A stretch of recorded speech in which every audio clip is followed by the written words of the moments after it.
मैं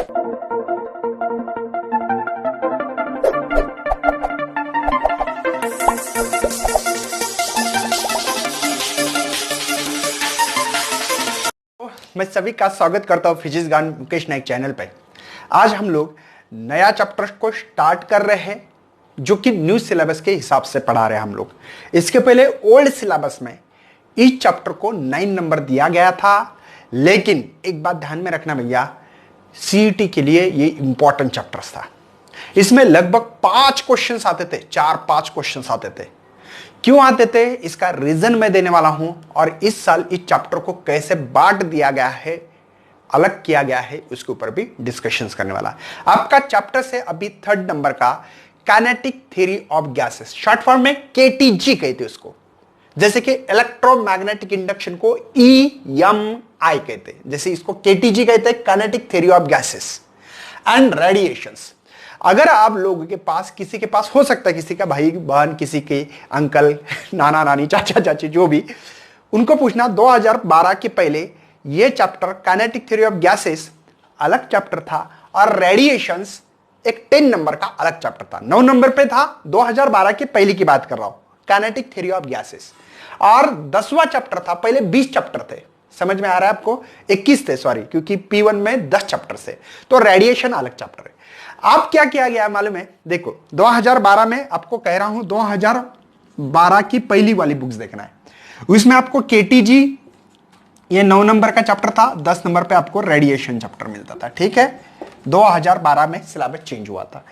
ठीक है, अब क्या हुआ पता है आप लोगों को? चेंजेस इसके पहले 2012 के बाद, मतलब 2000, ये B4 वाला है, ये B4 वाला है। 2012 के आफ्टर ये चैप्टर को किया गया केटीजी, 9 नंबर का चैप्टर था, एंड रेडिएशंस। ठीक है, एक बात बताना आपको, डिस्टिंग्विश बताना। अभी 2020 में क्या हुआ इस चैप्टर का पता है आप लोगों को? पता है सर, पता है बोलना सर। नंबर जैसे कि 3rd नंबर पे आपको दिया वाला केटीजी एंड रेडिएशन। ठीक है, और यही चैप्टर बच्चों 4 नंबर पे आपको थर्मोडायनामिक्स दिया वाला है। ठीक है, बात समझ में आ रही है? मतलब एक्चुअल में चैप्टर हीट सेक्शन में ही आता है। ये सेक्शन है हमारा हीट, लेकिन हीट सेक्शन में चेंजेस कैसे हुए? 2012 के पहले केटीजी एंड रेडिएशन 2 चैप्टर थे, बाद में 2012 से 2020 के बीच में वही चैप्टर केटीजी एंड रेडिएशन था। अब 2020 में केटीजी, रेडिएशन, थर्मो है। एक्चुअल में बच्चों ये तीनों भी सेक्शन हीट सेक्शन है। एक बात बताऊं, क्लियर कट बताता हूं, ये 3 चैप्टर्स है। कौन से? काइनेटिक थ्योरी ऑफ गैसेस अलग चैप्टर्स है, रेडिएशन एक अलग चैप्टर्स है, और थर्मोडायनामिक्स अलग चैप्टर्स है। इन 3 चैप्टर को कुल मिला के हीट सेक्शन बनता है, और इस हीट सेक्शन से हम लोग सीईटी, नीट, जेडब्ल्यू में हायर वेटेज होता है। एक हीट सेक्शन के लिए, मैं अलग नहीं बात कर रहा हूं, हीट सेक्शन के लिए एक अलग वेटेज होता है। तो ये चैप्टर को हम लोग अभी केटीजी एंड रेडिएशन एक चैप्टर पढ़ेंगे, और उसके बाद में थर्मोडायनामिक्स को अलग किया गया है। ठीक है, हर कुछ बात होने वाली है। मतलब आपको डिस्टिंग्विश क्यों बता रहा हूं? क्योंकि आप लोगों को इसका महत्व पता होना बहुत जरूरी है। हीट सेक्शन है। चलो, तो हम लोग अभी चैप्टर पे इंट्रोडक्शन ही देखना है आज के लेक्चर्स में, क्योंकि अगला वाला जो पार्ट है आपको behaviours of the gas, mean free path, और I think ideal gas and real gas को आपके सिलेबस में से डिलीटेड पोर्शन बोल के यहां पे खत्म किया गया है। ठीक है, तो आज इंट्रोडक्शन पे आपके बुक्स में अगर रिकॉल में देखो, क्या नहीं, रिकॉल में पहला ही क्वेश्चन होगा, वो क्वेश्चन है आपके लिए, what are the different state of matter. Matter की कितने स्टेट है? देखो हम लोग बचपन से पढ़ते आ रहे सर, 8, 9, 10 से, बचपन मतलब, ठीक है ना? ओके, तो 3 सेक्शन देख रहे हैं मैटर के, 3 डिफरेंस यहां पे केसेस देखने वाले, स्टेट देखने वाले। एक है हमारी जो कि सॉलिड है, दूसरी जो है बच्चों हम लोग लिक्विड पढ़ते हैं, और तीसरी जो है वो गैसियस स्टेट है, गैसियस स्टेट। ठीक है ना, गैस बोले, गैसियस स्टेट बोले, ठीक है ना? एक बात समझो, क्या हमने इस पे रोटेशनल डायनामिक्स में पढ़ा था? सॉलिड जैसे पार्ट से सॉलिड को मूव कर रहे थे, डायनामिक्स मतलब मोशंस, डायनामिक्स मतलब क्या? मोशंस कर रहे थे। लिक्विड के बारे में वैसे तो फ्लूइड में आता है, जो मैकेनिकल प्रॉपर्टीज ऑफ फ्लूइड जो दूसरा चैप्टर है, मैक्सिमम देखो इसमें गैस भी पढ़ा था, ऐसा बात नहीं कि फ्लूइड में गैस आता नहीं, आता है, लेकिन मैक्सिमम लिक्विड की बात कर रहे थे हम लोग, क्योंकि सर पे टेंशन लिक्विड के इस पे कोई वाटर फ्लो हो रहा है ना, इक्वेशन ऑफ कंटिन्यूटी, किसी लिक्विड में घना ज्यादा रहा लिक्विड तो हमने बताया था कि उसकी विस्कोसिटी ज्यादा है, कोएफिशिएंट्स ऑफ विस्कोसिटी के बारे में, फ्रिक्शन मतलब विस्कस फोर्स के बारे में, मतलब ये कोई गाढ़ा होना इसका मतलब वो लिक्विड के नियर अबाउटली सभी चीजें ने क्या लिक्विड के रिलेटेड करती थी। इसलिए दूसरा चैप्टर जो था वो था हमको मैकेनिकल प्रॉपर्टीज ऑफ फ्लूइड, ठीक है। और तीसरा जो चैप्टर है ना जो पढ़ रहे हैं आप लोग गैसेस के बारे में पढ़ेंगे, मतलब एक्चुअल में हम लोग ने क्या सॉलिड लिक्विड और गैसेस जैसे पार्ट्स पढ़ रहे हैं, तो ये हम लोग पढ़ेंगे केटीजी एंड रेडिएशन में पढ़ने जा रहे हैं। मतलब चैप्टर की एक सीरीज देखो, पहले सॉलिड में पढ़ो, बाद में लिक्विड पढ़ो, बाद में गैसेस। एक्चुअल में मैटर के स्टेट ही पढ़ रहे थे हम लोग, देखा जाए। हाँ, कुछ लोग बोलेंगे सर कि मैकेनिकल प्रॉपर्टीज ऑफ फ्लूइड में तो फ्लो ऑफ सब्सटेंस जो होते हैं उसको हमने कहा था, याद होगा आपको, फ्लूइड्स कहा था, तो गैस भी आती है, मैं नहीं बोल रहा नहीं ऐसे नहीं, लेकिन मैक्सिमम हम लोग यहां पे 90-80% सिलेबस लिक्विड के बारे में ही पढ़ते हैं, ऐसे रिलेटेड करते उस चीज को, वहां पे ही लिक्विड में ही फीलिंग आती है, ये गैसेस में फीलिंग इतनी खास नहीं आती। इसलिए स्पेशल केस है बच्चों जो गैसेस की, और उसमें हम लोग पढ़ने वाले केटीजी एंड रेडिएशन।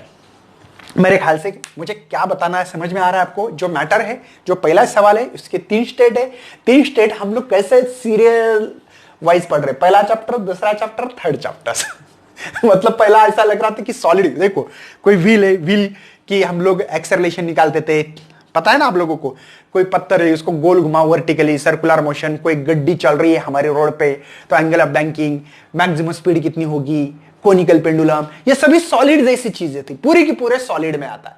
लिक्विड में ऐसा फीलिंग आता है कि मैकेनिकल प्रॉपर्टीज ऑफ फ्लूइड, ये लिक्विड पढ़ा रहा है, गैसेस, केटीजी एंड रेडिएशन, मतलब बहुत मजा आने वाला भैया। एक्चुअल में देखा जाए ना, ये जो सीरीज दी है न्यू सिलेबस की, शायद उनको इस टाइप से बनाना हो इसलिए दी होगी, एज पर माई व्यूज। दूसरा सवाल है, देखो पहला क्वेश्चन क्या आपका, डिफरेंट स्टेट ऑफ मैटर, कौन से, सॉलिड, लिक्विड, गैसेस। दूसरा सवाल है आपके लिए जो कैन यू रिकॉल में, how do you distinguish between solid, liquid and gaseous state, कैसे करेंगे, डिस्टिंग्विश कैसे करेंगे।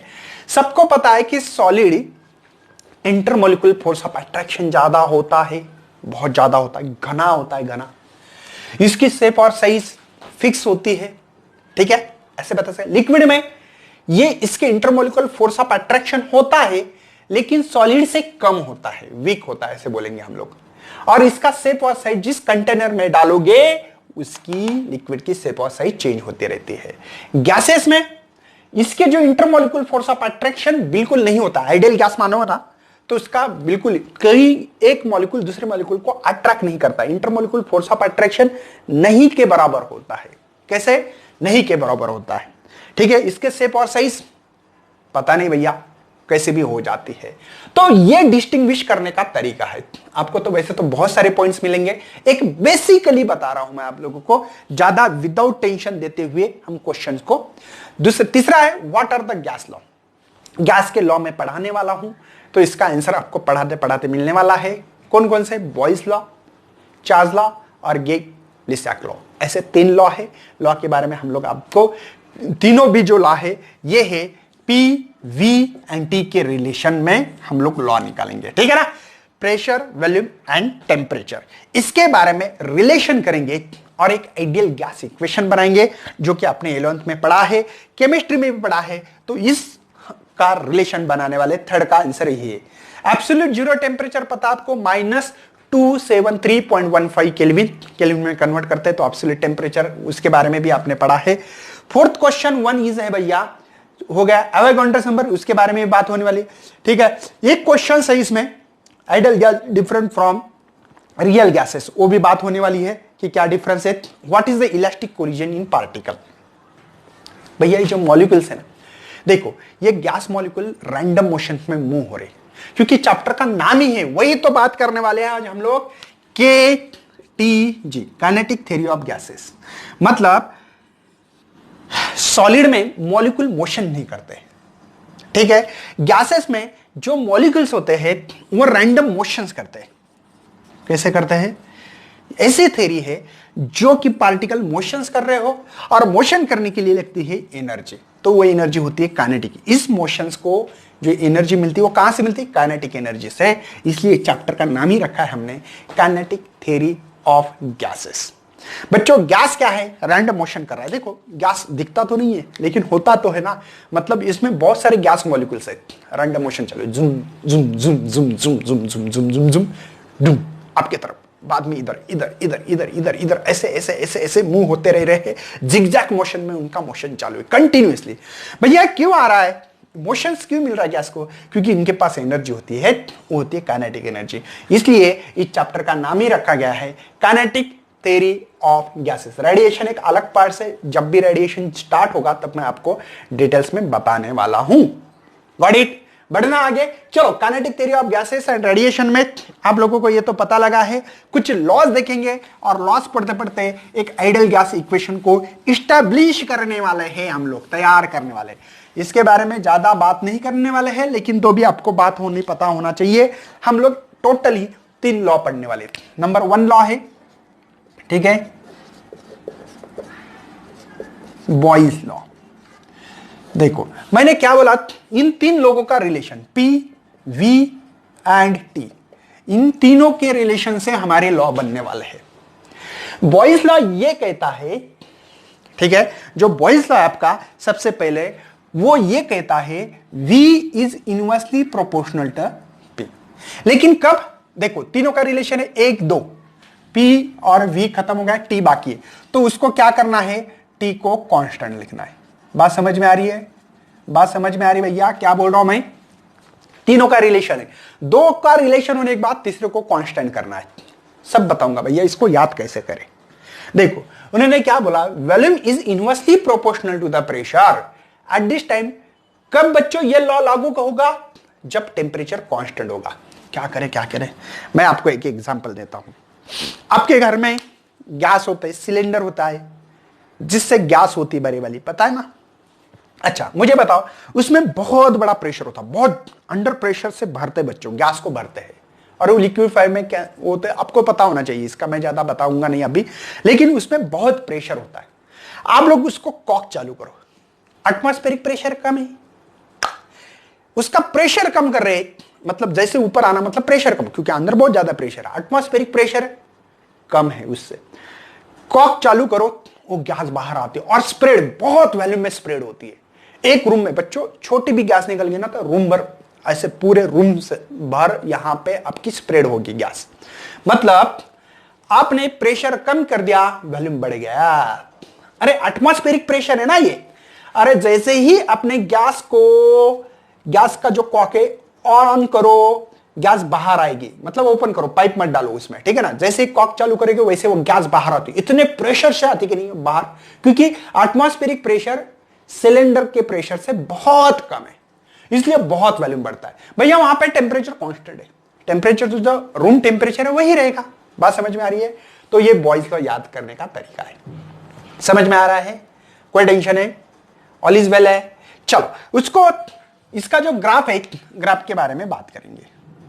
देखो जूम, ये दोनों इनवर्सली प्रोपोर्शनल है।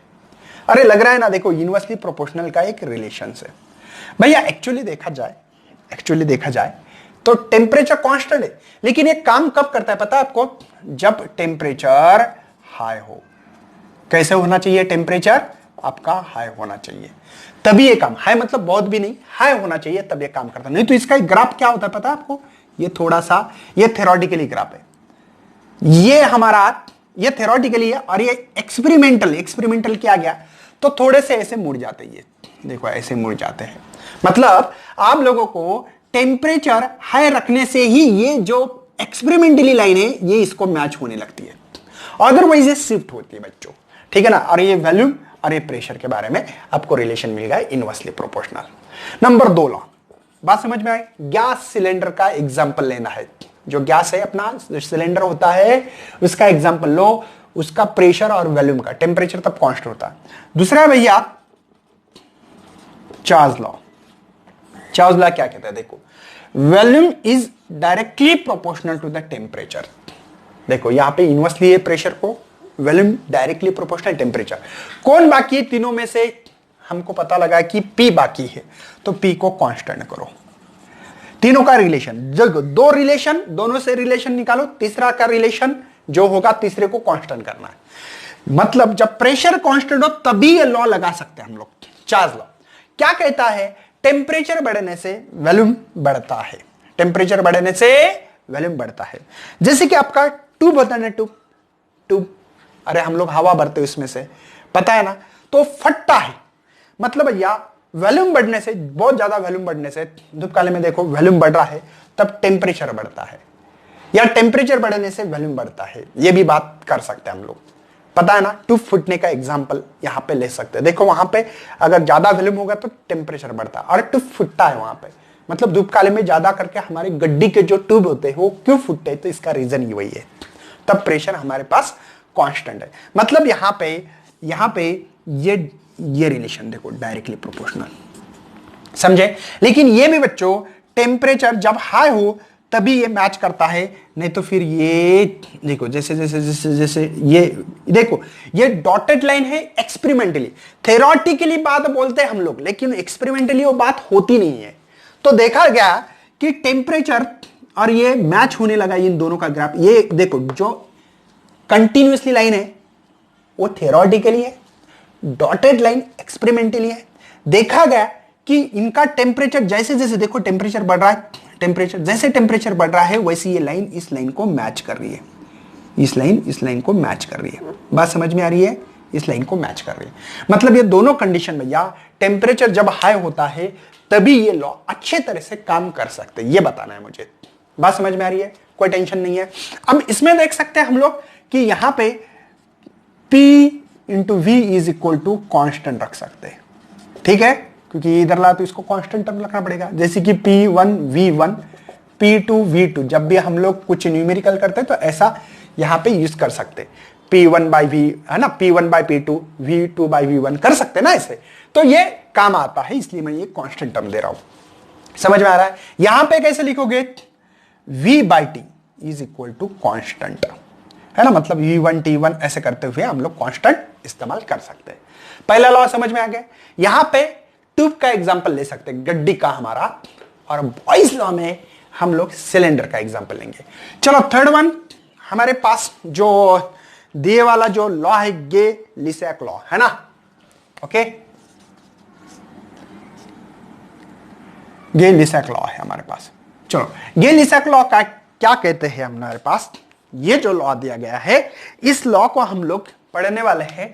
Pressure is directly proportional to temperature. कौन बाकी है, P और D, मतलब वॉल्यूम यहां पे कांस्टेंट है। बात समझ में आ रही है। ये लिसैक लॉ जो दिया गया है हम लोगों को, यहां पे थोड़ा सोचो कि ये जो लॉ दिया वाला है, अच्छा लिसैक है ना, ये लिसैक लॉ, तो ये लॉ जो दिया वाला है, इस लॉ पे हमको क्या बता रहे हैं, टेम्परेचर बढ़ने से प्रेशर बढ़ता है, टेम्परेचर बढ़ने से प्रेशर बढ़ता है। ये कौन है, वी कांस्टेंट होना चाहिए। अच्छा क्या एग्जांपल है, घर में है हमारे एग्जांपल, कौन सा, अरे भैया चावल खाते हो ना, दाल खाते हो ना, किस में पकती है, प्रेशर कुकर। अरे प्रेशर कुकर में क्या करते हैं हम लोग, गैस को टेम्परेचर देते हैं, जैसे टेम्परेचर दिया वैसे देखो प्रेशर कितना बढ़ता है उसमें, लेकिन उसका वॉल्यूम तो कांस्टेंट है, किसका, प्रेशर कुकर का। 2 लीटर 5 लीटर ऐसे बोलते हैं, नहीं पता है तो आपके मम्मी को पूछ लेना कि अपना कुकर कितने लीटर का है, वो बोलेंगे आपको 2 लीटर 5 लीटर 10 लीटर जो भी होगा आपके घर में, है ना। तो मैं जे वॉल्यूम तो कांस्टेंट है ना उसका वॉल्यूम कांस्टेंट है, टेम्परेचर दो प्रेशर बढ़ता बढ़ता, देखो सिट्टी ज्यादा प्रेशर बढ़, सिट्टी ऊपर आती है ना, और हवा निकल जाती है, गैस निकल जाती है उससे, मतलब टेम्परेचर बढ़ने से प्रेशर बढ़ रहा है। ये किसका, प्रेशर कुकर का एग्जांपल, ये सिलेंडर का एग्जांपल है, ये हमारा ट्यूब का एग्जांपल लेना है। एग्जांपल लेके कोई लॉ करोगे ना कभी नहीं भूलोगे भैया, कभी नहीं भूलोगे। समझ में आता है कि उसमें प्रेशर सेम है, प्रेशर कभी चेंज नहीं होता हमारा, सॉरी वॉल्यूम कभी चेंज नहीं होता है। जो भी 1 लीटर 2 लीटर जो फिक्स है हमारे घर में, जो कुकर है प्रेशर कुकर, जिसमें चावल और दाल हम लोग, है ना, पकाते हो। तो हमने देखा है कि टेम्परेचर बढ़ाते, गैस बढ़ाते, है ना। हम लोग अगर विलेज में रहते तो नीचे से लकड़ी डालते, टेम्परेचर देते देते प्रेशर बढ़ता है। समझे? गेली तक लॉ। भैया इन तीनों लॉ को एक जगह पे लाने की कोशिश कर रहे हैं हम लोग। अब देखना क्या होने वाला है। मैंने देखा यार, V को ये भी डायरेक्टली प्रोपोर्शनल है, P को भी T डायरेक्टली प्रोपोर्शनल है। तो हम लोग ऐसे लिख सकते हैं उसको कि P और V को डायरेक्टली प्रोपोर्शनल टेम्परेचर है। अब हम लोग आइडियल गैस इक्वेशन की तरफ बढ़ रहे हैं। देखो, V को और P को डायरेक्टली प्रोपोर्शनल टेम्परेचर है, ठीक है, कोई टेंशन है। तो मैंने बोला इन दोनों को एक जगह पे लिख के ये करवा सकता हूं। चलो, तो यहां पे ऐसे कर सकते हैं, PV/T is equal to constant. यहां पे ऐसे भी लिखते हैं इसको, P1V1/T1, P2V2/T2 is equal to constant. ये न्यूमेरिकल में काम आता है। जैसे कुछ न्यूमेरिकल सॉल्व करना है तब हमारे पास ये इक्वेशन बहुत काम आने वाली है। आपको दिखाई दे रहा है? ओके, चलो तो हम आगे बढ़ रहे हैं। मैंने बोला यार कांस्टेंट कुछ ना कुछ तो रखना पड़ेगा हम लोगों को, है ना। मतलब ऐसे भी रख सकते हैं, PV इज इक्वल टू न रखते हुए डायरेक्टली प्रोपोर्शनल NT। N क्या है बच्चों? नंबर्स ऑफ मोल है, ठीक है ना। नंबर्स ऑफ मोल कितना है इसके ऊपर निर्भर करने वाला है हमारा नंबर्स ऑफ मोल्स कितने हैं, उसको N लिखा। मैंने बोला कांस्टेंट लिखने के लिए, इक्वल टू लिखने के लिए कांस्टेंट लिखना पड़ता है। मतलब PV इक्वल टू रखो NRT। ये R कौन है? ये है यूनिवर्सल गैस कांस्टेंट। बात समझ में आ रही है? Universal gas constant. जैसे कि हमने G लिखा था ग्रेविटेशन में 11th में, इसकी वैल्यू लिखी थी 6.67 इंटू 10⁻⁻11 न्यूटन मीटर स्क्वायर पर केजी स्क्वायर लिखी थी। याद होगा भैया आप लोगों को। वैसे इसकी भी एक वैल्यूज है, ठीक है। ये जो आपको लग रहा है, जो दिखाई दे रहा है यहां पे, उसकी भी एक वैल्यूज है। तो क्या वैल्यू है बात करेंगे पहले इक्वेशन को। इस इक्वेशन को बोलते हैं हम लोग ideal gas equation. Most important formula है बच्चों, जो इंट्रोडक्शन में पढ़ना था। PV is equal to NRT। P is the pressure, V is the volume of a gas. किसका वॉल्यूम है? Volume of the gas. N is the numbers of mole, R is the universal gas constant, T is the temperature. दोबारा लिख के दूंगा, देखो इसको कहते हैं हम लोग pressure of gas, V is the volume of gas, N is the number of moles, R is the universal, T is the temperature. लेकिन ये होना चाहिए केल्विन में, डिग्री सेल्सियस में नहीं, क्योंकि एब्सोल्यूट टेम्परेचर का कॉन्सेप्ट वही है कि हम लोगों को टेम्परेचर को केल्विन रखना है। तो मोस्ट फेमस इक्वेशन याद करना पड़ेगा, केमिस्ट्री में आपने पढ़ा होगा, PV is equal to NRT।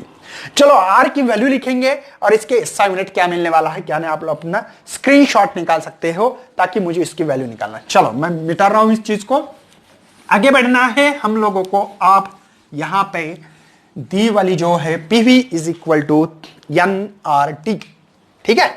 तो R की जो वैल्यू दी वाली है हम लोगों को वो है 8.314। इसके SI यूनिट क्या लिखे? ओए, हमारे पास इक्वेशन क्या है? PV is equal to NRT। मुझे R निकालना है तो PV/NT। कोई शक है भैया? समझ में आ रहा है? इसकी यूनिट निकालेंगे। बुक्स में वही तो पता नहीं होता बच्चों को, क्रिएटिविटी आना चाहिए। जब तक हम लोग क्रिएटिविटी नहीं लाएंगे ना, देखो P is the pressure, pressure का फार्मूला है भैया, क्या पता है आपको? प्रेशर का फार्मूला है force per unit area. Force की यूनिट होगी न्यूटन और इसकी होगी मीटर स्क्वायर। चलो, तो R की यूनिट है न्यूटन पर मीटर स्क्वायर। वॉल्यूम की क्या होगी? Metre cube. पता है ना वॉल्यूम क्या होता है? Length into breadth into height. Metre, breadth भी मीटर, हाइट भी मीटर में गिनते, तो मीटर क्यूब। चलो, इसकी यूनिट होती है मोल, नंबर्स ऑफ मोल की। टेम्परेचर होता है केल्विन में। तो मेरे ख्याल से 2 मर गए, 1 बाकी है। लेकिन न्यूटन मीटर ये जो यूनिट होती है भैया जूल की, जूल पर मोल केल्विन। सर क्यों होती है? बता दो। चलो, वर्क का फार्मूला होता है फोर्स इंटू डिस्प्लेसमेंट या डिस्टेंस। फोर्स की यूनिट न्यूटन और डिस्प्लेसमेंट की मीटर, लेकिन work in the form of energy है और एनर्जी का यूनिट जूल। मतलब जब भी न्यूटन मीटर आए तब आप लोग जूल चिपका सकते हो, तब जूल को चिपका दो डायरेक्टली। तो ये यूनिट मिल रहा है जूल पर मोल केल्विन। ये हमारी R की यूनिट होना चाहिए। R की कांस्टेंट वैल्यू आप लोगों को दी है। चलो थोड़ा सा स्मॉल n के बारे में जान लेते हैं हम लोग, ठीक है, ये यूनिट निकालने के लिए मैंने तरीका बता दिया आपको, ये आना चाहिए बच्चों। पहले आपके पास समय है तो आप लोग हर चीज निकाल के देखनी है, ठीक है। तो चलो, ये यूनिवर्सल में कहीं पे भी जाओ, अब ये कांस्टेंट वैल्यू रहेगी, भले आप मंगल पे हो, चांद पे हो, है ना, नेपच्यून हो, प्लूटो हो, मार्स हो, कहीं पे भी जाओ ब्रह्मांड में, सन पे जाओ, कहीं पे भी जाओ, आपको इसकी वैल्यू कांस्टेंट यही मिलने वाली है। ये यूनिवर्सल गैस कांस्टेंट है, यूनिवर्सल में कहीं भी, ब्रह्मांड में कहीं पे भी जाओ। जैसे ये यूनिवर्सल ग्रेविटेशन कांस्टेंट, आप ये कहीं पे भी जाओ, है ना, जैसे हमारे मिल्क गैलेक्सी होती है, आकाश गंगा कहते हैं हम लोग, पता है ना, वहां पे जाओ, कहीं पे जाओ, हमारी कांस्टेंट वैल्यू, वैसे ये कांस्टेंट वैल्यू है, ध्यान रखना है, कहीं पे भी। रही बात यन क्या है सर, स्मॉल यन को क्या कहते हैं, ये हम लोगों को थोड़ा सा एक्सप्लेन करने को है। देखो, इसको कहते हैं मास ऑफ गैस, देखो क्या कहते हैं, मास ऑफ गैस, उसको कैपिटल एम से डिनोटेट करते हैं, डिवाइडेड बाय मोलार मास, उसको यम नॉट से डिनोटेट करते हैं। भाई समझ में आ रही है, मास ऑफ गैस, गैस की मास कितनी है, जो गैस है उसकी टोटल मास कितनी है, और मोलार मास कितनी है, इसका डिवीजन, या उसके इक्विवेलेंट लिखते हैं यन बाय यन नॉट, समझे, यन बाय यन नॉट, ठीक है। नंबर्स ऑफ मॉलिक्यूल्स जितने भी होंगे वो कितने, डिवाइड बाय, इसको एवोगाड्रोस नंबर भी कहते हैं, जो कि उसकी वैल्यू है एवोगाड्रोस नंबर की, वो देते हैं 6.023 इंटू 10⁻23। सर ये क्या है बता दो। देखो, हम लोगों ने बताया कि 1 मोल क्या होता है, बता दो सर, थोड़ा एक्सप्लेन करने की कोशिश करो, ठीक है। तो यहां पे मोल ऑफ गैस बोलो, नहीं तो सिंपल क्या बोलो, mole of gas, 1 mole of gas क्या होता है, थोड़ा सा एक्सप्लेन करने की कोशिश करो। मोलार मास ऑफ अ मास क्या होता है, molar mass of a gas, 1 mole of a gas. मुझे बताओ, आप लोग मार्केट में जाते हो, बनाना लेते हो, केली, है ना, अरे केल लेते हैं ना हम लोग, तो बनाना को लेने के लिए डजन का इस्तेमाल किया, इसकी यूनिट होती है क्या, नहीं। वैसे 1 मोल ऑफ गैस मतलब होता है एवोगाड्रो नंबर, वो होता है इतना। अरे यार, जैसे कि आपको कहा है डजन, 1 डजन केली दे दो, 1 डजन बनाना दे दो, आप लोग फ्रूट के दुकान पे जाने के बाद ऐसे ही कहते, तो 1 डजन ऑफ बनाना मतलब होता है 12 बनाना, 1 डजन मतलब 12 बनाना होते, 12। वैसे 1 मोल ऑफ गैस ये नंबर होता है 6.023 10⁻23, ये ही होता है एवोगाड्रोस नंबर्स। मेरे ख्याल से कुछ समझ में आता होगा भैया, ये बहुत तरीके से एक्सप्लेन करने की कोशिश कर रहा हूं मैं। बढ़ना आगे, ओके, 1 मोल ऑफ गैस समझ में आ रहा है क्या है, ओके। आगे बढ़ना है हम लोगों को अब, कि हम लोग एक काम करते हैं, स्मॉल एन की वैल्यू इसमें वैल्यू में पुट अप करते हैं सर। चलो, PV is equal to small N, small N को कहा है मैंने आप लोगों को, N by N, sorry A बोलते हैं एवोगाड्रोस नंबर को, ए, ठीक है, आर टी, ओके।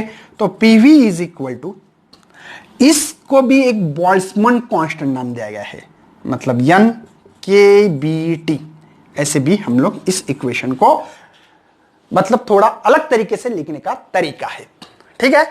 इसका मतलब क्या है, क्योंकि बोल्ट्जमान कांस्टेंट होता है K B is equal to R by Avogadro's number, या R is equal to K B into N Avogadro's number बोलो या एन ए बोलो, ठीक है। तो ये मतलब होता है, मतलब ये भी इक्वेशन हम लोग बोल्ट्जमान कांस्टेंट के हिसाब से यहां पे लिखने का एक तरीका होता है, लिख सकते हैं। चलो बच्चों, आपने जो इक्वेशन लिखा है PV is equal to N R T, ठीक है। अब ये 2 गैसेस है, एक ये रियल गैसेस और एक होता है आइडियल गैस। भैया आइडियल गैस तो कहीं मिलती नहीं है, आइडियल गैस दुनिया में कहीं पाई तो जाती है, लेकिन सिमिलर में कुछ कुछ गैसेस, रियल जो गैसेस, जो हमारे रियल अभी जो दिख रहे हैं हमको, ये रियल गैसेस आइडियल गैस जैसे नेचर दिखाते हैं या बिहेवियर्स करते हैं, उसके जैसे होने की कोशिश कर सकते, पूरा नहीं है, कोशिश कर सकते। तो इसके लिए क्या कंडीशंस है भैया, उसके लिए आपके पास एक कंडीशन हो सकती है कि आपका प्रेशर लो होना चाहिए और टेम्परेचर हाई होना चाहिए। मैंने आपको चार्ल्स और बॉयस लॉ में कहा था टेम्परेचर हाई रखो, हाई रखने से इसका जो ग्राफ है थियोरेटिकली एंड एक्सपेरिमेंटली मैच करते हैं। थेरोटिकली एंड एक्सपेरिमेंटली गैस के जो ग्राफ है वो मैच करते हैं। जैसे मैंने कहा कि ये चार्ल्स लॉ में कहा था, याद है ना आपको, चार्ल्स लॉ में कहा था। तो मैंने बोला यार ये कब करता, जैसे जैसे गैस बढ़ रहा है, ये मतलब जो कंटिन्यूअस लाइन है वो थेरोटिकली बताएगी है, और एक्सपेरिमेंटली देखा कि नहीं, जब टेम्परेचर का बहुत ज्यादा मतलब यहां पे कम रहा तो नहीं होता, टेम्परेचर जैसे जैसे बढ़ाओगे वैसे वैसे देखो इस लाइन को मैच कर रहा है, मिक्सअप हो रही है लाइन बाद में। क्यों? टेम्परेचर बढ़ रहा है ना इधर, जैसे जैसे जाओगे वैसा टेम्परेचर मिक्सअप होगा। बात समझ में आ रही है? तो ये जो real gas just like ideal gas जैसे बिहेव कर सकता है, लेकिन प्रेशर लो प्रेशर होना चाहिए और हाई टेम्परेचर होना चाहिए। तब बच्चों इस gas real gas ideal gas जैसा नेचर दिखाने का कोशिश करती है। ये gas real gas ideal gas जैसे हो सकता है, प्योरली नहीं बोला, 100% तो नहीं होगा, ये तो पाया ही नहीं जाता है ब्रह्मांड में हमारे, है ना, लेकिन इस केसेस पे हो सकता है। इसलिए मैंने बताया था कि आपको टेम्परेचर हाई रखना है, दो कंडीशन में, बॉयल्स लॉ और चार्ल्स लॉ में मैं आपको बता रहा था। मेरे ख्याल से भैया ये जो चीजें आपको अच्छी तरह से समझाने की कोशिश किया। उसके बाद में प्रेशर ऑफ आइडियल गैस, उसके ऊपर एक स्पेशल लेक्चर लेंगे और बहुत बेहतरीन है। यह आज का इंट्रोडक्टरी लेक्चर भैया, ठीक है ना, मतलब हमने अभी तक चैप्टर को टच किया ही नहीं है, आप लोगों को एक थेरोटिकली बता दिया कि हम लोग क्या करने वाले, केटीजे में क्या क्या लॉज है, क्या है, एक इक्वेशन इंपॉर्टेंट है, PV is equal to NRT, बस इसके अलावा बाकी कुछ नहीं है, लॉज पता होना चाहिए, इसलिए ये लेक्चर लिया था। कल से आप लोगों को लेक्चर्स बहुत डिटेल्स में मिलेंगे। आज थोड़े मैंने ऊपर ऊपर से बात की, मुझे भी पता है कि मुझे फीलिंग नहीं आ रही थी आज के लेक्चर में। क्यों? क्योंकि मैं हर लॉ को बहुत डिटेल और बेहतरीन नहीं बना पा रहा हूं। तो बच्चों best luck and thanks for watching this video.